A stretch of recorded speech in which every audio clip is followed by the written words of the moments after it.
actually want to pay the sanction fee. So that was pulled, the day before the fight. The WBA officials, they were even there and everything. So anyway, long story short, the main thing Brennan was on top of was making sure that we didn't have the local officials, and because it wasn't the WBA title, we made sure that it wasn't local officials. So we had the same judges as the Canelo Ryder fight, where it was 3 neutral judges, so 2 US ones and a Canadian judge. Little to our knowledge that we didn't find out till after the fight that they actually switched out 2 of the US judges for 2 local Guadalajara judges, which is obviously where the fight took place, and which is obviously where Gabriel Venezuela's from. So, 2 local, and it was. We didn't know till after, and we weren't very happy about it because we've got all on messages and everything like that. That it was agreed upon on who were meant to be the 3 judges. The one judge that wasn't local was the Canadian judge, and he gave the fight to me. So we're looking, not so much the WBA looking into it, but more so the fact that we're looking into who's made that call, how that's happened, and it should have happened. Okay. You can't just pull judges from a fight and switch them into it. Like, imagine if that happened for the Canelo Ryder event, the uproar would be incredible. So we're looking into that. And also, too, we had a good chat with the WBA and the IBF after the fight, and the ratings just come out again for the IBF, but they said they're going to keep me in the ratings. I'm not going to lose my world rating at all. So I stayed number 7 with the IBF, waiting on the WBC and WBA ratings to come out. But we had good chats with them, and they all were, saying that I won the fight. I deserved to win it, and it was a great fight, and I should be the winner. So they've all said they're going to keep me in the world rating. So, at the end of the day, it sucks, but I haven't lost my world rating. My stocks have probably gone up more from the controversy and the amount of press that's been around it and everyone blowing up around the world. So it is what it is, mate. We'll keep moving forward. You got to, mate. Look, I've got to say it was a great performance to go over there and fight like you did in front of 50,000 Mexicans, just like you said you would. Were you happy with your performance? Because watching it back home, you were looking the goods. I thought it was a good performance. I appreciate that. Yeah, I do appreciate that. But unfortunately, no, I wasn't really too impressed with my performance. Like, I didn't have the most amazing training camp. I got sick about 4 times and had a few little niggles and injuries in my elbow. And just, it's all... At the end of the day, there's no point complaining about it. It's all experience and I learn. Like, I just got to go over and fight in front of, like you said, 50,000 in a hostile environment. And I did perform okay, but looking back on the fight, there's so many things I could have done better. Like, I do believe I could have stopped him if I fought a bit better. Look, little things that I can improve on. And I guess if you don't think like that after a fight, then you're not thinking correctly. You need to sit down and go, okay, well, what can we do better? How do we make this better? And there's so many little things that I can do better myself to make sure I fight better next time. But hell of an experience, and I know the fight I'm going to do next time just because of what I had to deal with going into the like that's 2 fights for me now on the road, and I really hope I can get one back here in Australia with headliners to match them. You sure? Well, look, my own personal opinion, I thought the Mexican was lucky to win 4 rounds. You look all over Facebook and social media. I had a blue over you in Risby Coles the other day, mate. This bloke said, but he got knocked down. I said, but he got back up and give it to the Mexican. So we got knocked down. Does that losing the fight? Jeez, I tell you what. Yeah, and that's it. Like, a boxing fight is scored round by round. And also, too, you look at, like, there's so many great fighters. Juan Manuel Marquez got dropped 3 times in the first round against Pacquiao, and then came back. And, there's so many things to be I can take away from this fight, positives and negatives. But like just because you go down in 1 round, and same with Jack Brebank, I got dropped in the first round of that fight too, and then won every single round after. Can you stop getting dropped in any round, mate? Keep on. Yeah, I'll try that for the next few. Mate, I've got to say, after that interview I did with you in Thailand, you were extremely confident. You said, this is what you said, you would walk out of that stadium in Mexico no matter what, with a lot of fans, and you certainly did that, mate. The Mexicans love you after that bout.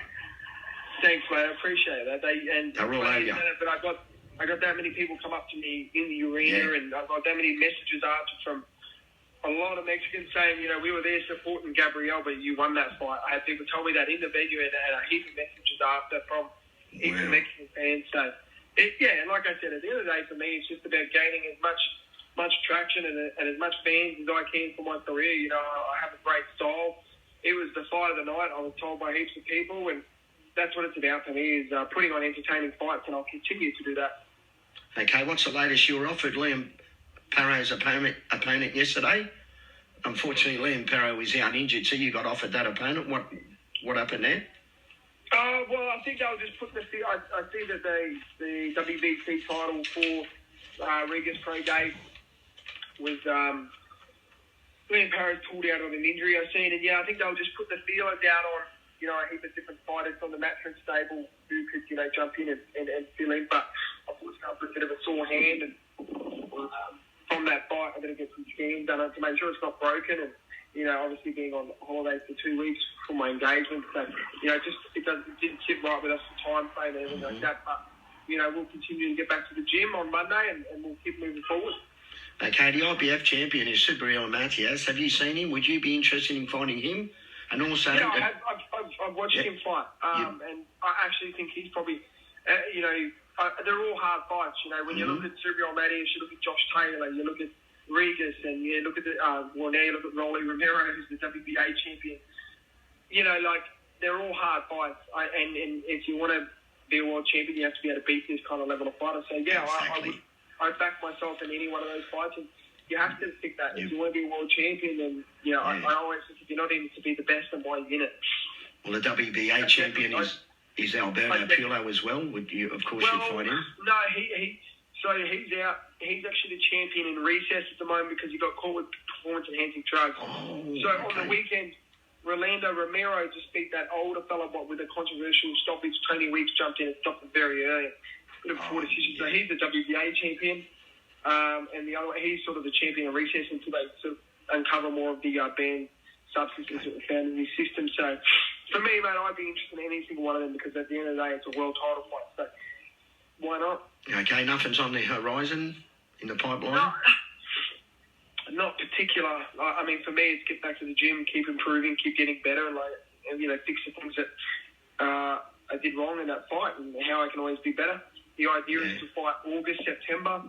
Matchroom mentioned they want to put me on a headline show here in Australia, so that's the idea. I think we're going to work towards that and just get back in shape.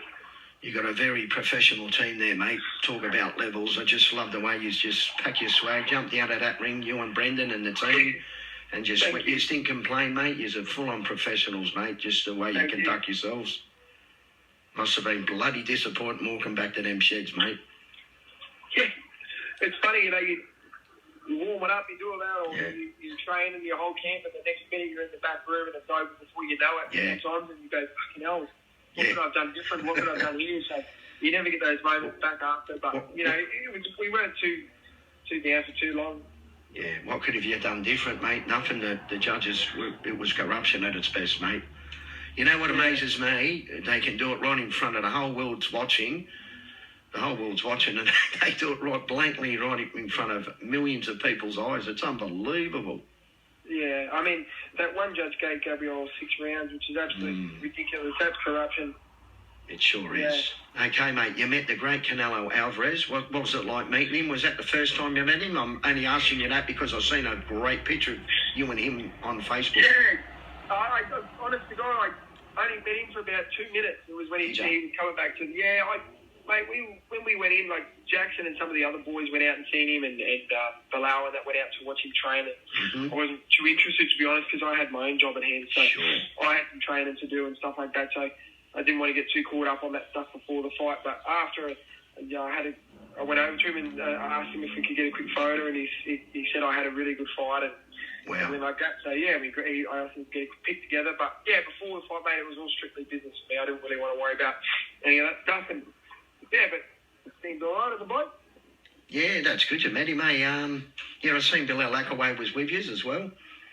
Yeah, Bilal Akaway and Paul flew over, and it was really good. I actually had a lot of sponsors, and one of my sponsors, HGQ, and another one, Lucas, he flew over. There was so many great friends as well that flew over for my fight and supporters. So it's good to see that people were willing to travel halfway across the world just to watch me fight.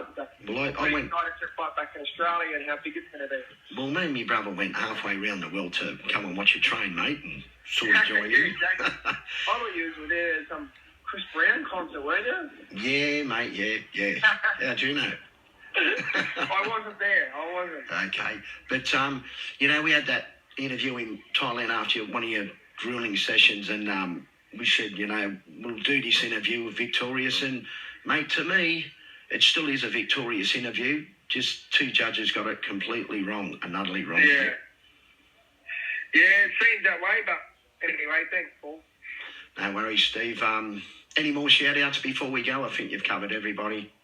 Yeah, but it's just the same thing. Like, I got that many messages, I haven't even been able to respond to them all. And, just from people all around the world, but especially Australia, the amount of people that tuned in on the broadcast and watched it back in Australia was incredible. Like, it was humongous. You know, people that messaged me and supported me, like sponsors, fans, supporters, whatever. Like, it was massive. My family, everyone. I can't thank everyone enough so far. But this is just the beginning for me. I'm 26 years young, and I've got such a big career ahead of me. So I'm very excited, and everyone else should be very excited too. There's going to be some big fights for myself and the team coming up in the future. Mate, even the Mexicans were coming up and saying you got robbed. Is that right?